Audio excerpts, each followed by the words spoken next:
नमस्कार दोस्तों, आज के इस वीडियो में हम बात करेंगे पूर्व प्रधानमंत्री इंदिरा गांधी की हत्या के बारे में।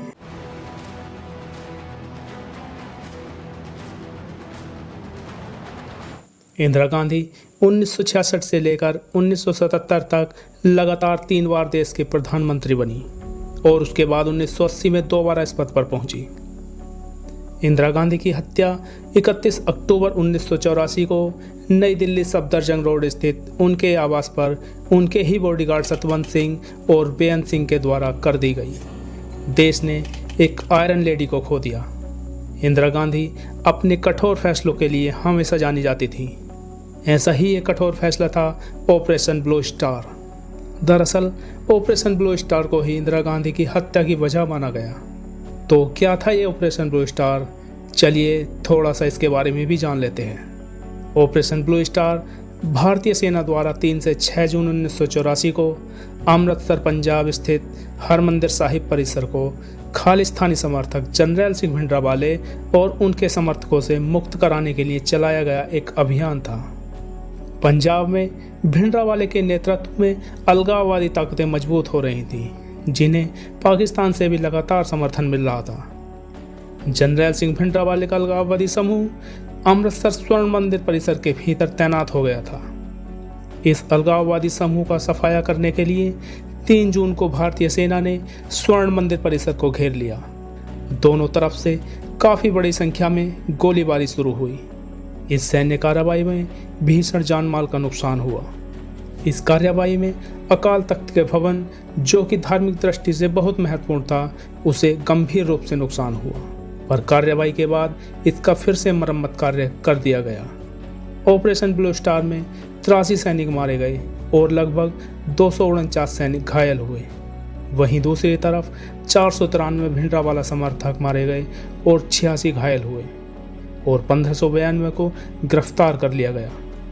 कार्यवाही का ऑर्डर देने के लिए तत्कालीन प्रधानमंत्री इंदिरा गांधी की भी काफी निंदा की गई।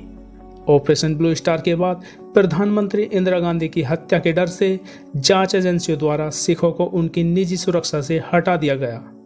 हालांकि इंदिरा गांधी की राय इससे बिल्कुल अलग थी। उनका मानना था कि इससे जनता के बीच उनकी छवि सिख विरोधी दिखाई देगी। शायद इसीलिए उन्होंने अपनी विशेष सुरक्षा में सिख बॉडीगार्ड को शामिल करने का निर्णय लिया।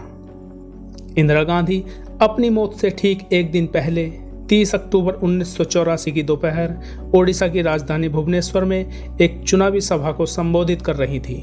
हर बार की तरह किसी भी स्पीच से पहले उन्हें उनके सलाहकार और अन्य सहयोगियों के द्वारा स्पीच को लिख कर दिया जाता था, जिसे वे आम जनता के सामने हमेशा पढ़कर बोलती थी। लेकिन उस दिन इंदिरा गांधी ने उस लिखी हुई स्पीच को खोला तक नहीं और ऐसे ही अपने मन से बोलना शुरू कर दिया और कहा कि मैं आज यहाँ हूँ, शायद कल यहाँ ना रहूँ। मुझे चिंता नहीं, मैं रहूँ या ना रहूँ। मुझे इस बात का गर्व है कि मैंने अपना जीवन अपने लोगों की सेवा में बिताया है और अपनी आखिरी सांस तक सेवा करती रहूँगी। जब तक मैं मरूंगी तो मेरे खून का एक एक कतरा भारत को मजबूत करने में लगेगा। लेकिन उनके इस भाषण से वहां मौजूद उनकी पार्टी के नेता और अफसर भी दंग रह गए।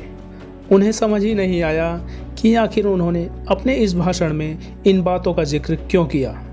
उस भाषण के बाद जब इंदिरा गांधी वापस दिल्ली आई तो राज्यपाल बिशंबरनाथ पांडे ने उनसे कहा कि हिंसक मौत का जिक्र कर आपने मुझे हिलाकर रख दिया। तब इंदिरा गांधी ने कहा कि वो दिल से निकली और बिल्कुल सही बात कह रही थी। सोनिया गांधी अपनी किताब राजीव में लिखती हैं कि जब इंदिरा गांधी वापस दिल्ली आई तो वो ठीक से सो भी नहीं पाई थी। आधी रात के बाद जब सोनिया गांधी अपनी दवाई लेने के लिए उठी तब उस समय इंदिरा गांधी जाग रही थी। फिर उन्होंने उठकर सोनिया की दवाई ढूंढने में मदद की और बोली कि अगर फिर तुम्हारी तबीयत बिगड़े तो मुझे आवाज़ दे देना, मैं जाग रही हूँ। सुबह के 7:30 बजे तक इंदिरा गांधी तैयार हो चुकी थी, क्योंकि उस दिन उनका पहला अपॉइंटमेंट पीटर उस्तिनोव के साथ था, जो इंदिरा गांधी पर एक डॉक्यूमेंट्री बना रहे थे। दोपहर में उन्हें ब्रिटेन के प्रधानमंत्री जेम्स मैगलेगन और मिजोरम के एक नेता से मिलना था और शाम को वो ब्रिटेन की राजकुमारी एन के साथ डिनर करने वाली थी। सुबह के 9:10 तक इंदिरा गांधी तैयार होकर इंटरव्यू के लिए निकल चुकी थी। इंदिरा गांधी के निजी सचिव आर के धवन भी उनके साथ थे और साथ में थे सब इंस्पेक्टर रामेश्वर दयाल। इंदिरा गांधी को धूप से बचाने के लिए साथ में छाता लिए हुए चल रहे थे हेड कांस्टेबल नारायण सिंह। जब इंदिरा गांधी एक अकबर रोड को जोड़ने वाले गेट के पास पहुंची तो गेट के पास सब इंस्पेक्टर बेअंत सिंह तैनात खड़ा था और बगल में बने संतरी बूथ में कांस्टेबल सतवंत सिंह अपनी स्टैंड गन के साथ मौजूद था। आगे बढ़ते हुए इंदिरा गांधी ने बेअंत सिंह और सतवंत सिंह को खुद हाथ जोड़कर नमस्ते कहा, लेकिन बेअंत सिंह ने हाथ जोड़ने की बजाय अपनी 38 बोर की सरकारी रिवॉल्वर निकाली और इंदिरा गांधी पर एक के बाद एक लगातार गोलियां दाग दी। इंदिरा गांधी जमीन पर झुक गई। तभी बेअंत सिंह ने सतवंत सिंह से गोली चलाने के लिए कहा। सतवंत सिंह ने तुरंत अपनी ऑटोमेटिक कार्बाइन की सभी गोलियां इंदिरा गांधी के ऊपर दाग दी। इतनी गोलियां लगने पर इंदिरा गांधी बेसुध जमीन पर पड़ी थी। ये सब इतनी जल्दी हुआ, किसी को समझ ही नहीं आया कि आखिर किया क्या जाए। पास में खड़े एसीपी दिनेश चंद्र भट्ट तुरंत बेअंत और सतवंत को काबू कर एक कमरे में ले जाते हैं। इसी बीच एक बार और गोली की आवाज आती है। बेअंत सिंह के दोबारा हमला करने की कोशिश में सुरक्षाकर्मी उसको वहीं पर ढेर कर देते हैं। तभी एम्बुलेंस को बुलाया गया, लेकिन एम्बुलेंस का ड्राइवर मौके पर मौजूद नहीं था।